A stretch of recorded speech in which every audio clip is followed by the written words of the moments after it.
Hi everyone, welcome back to another video on this channel. I'm very excited today.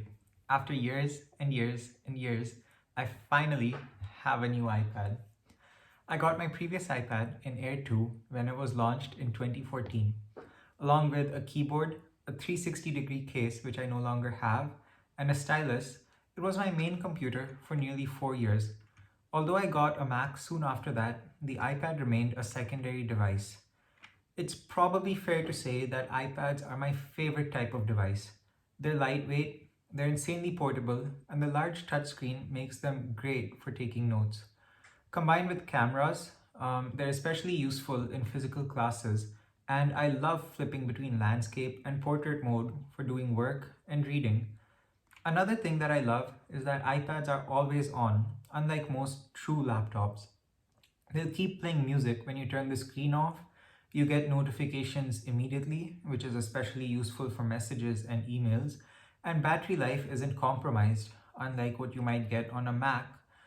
My new iPad Pro is nearly 8 years newer than my previous iPad, and it really shows.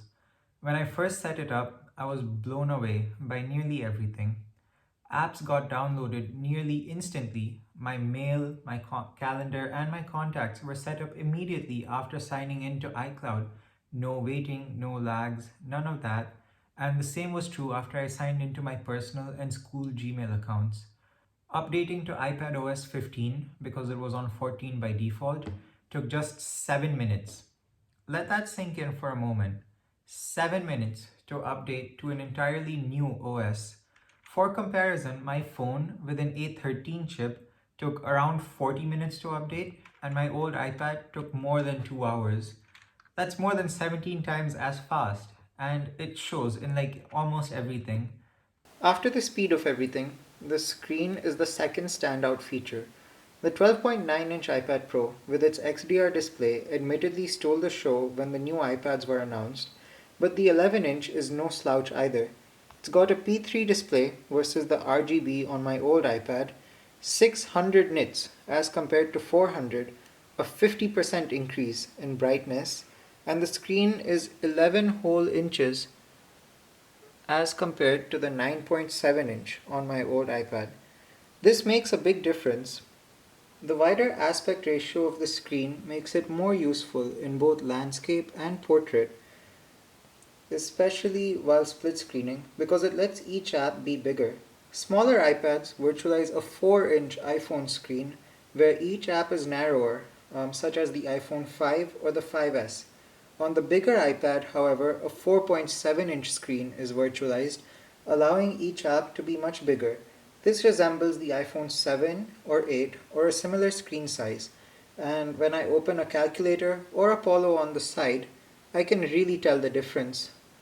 The form factor as a whole is pretty nice as well. The symmetrical bezels look really nice, and it's great to finally have stereo audio in any orientation.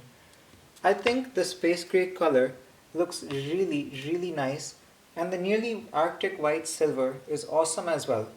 The iPad isn't heavy. There are never any issues with palm or finger rejection despite the thin bezels, and it never heats up, even during intense usage.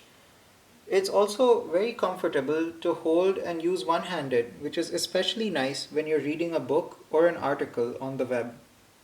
Lastly, the pencil is an amazing accessory, and it's completely transformed the way I use the iPad.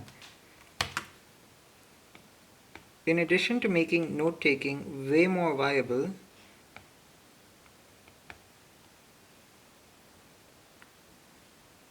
the scribble feature is a game changer as well.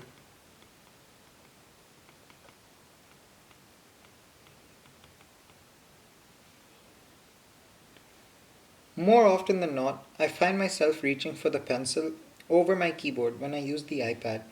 There's no lag, the pencil is always accurate no matter what app I'm in.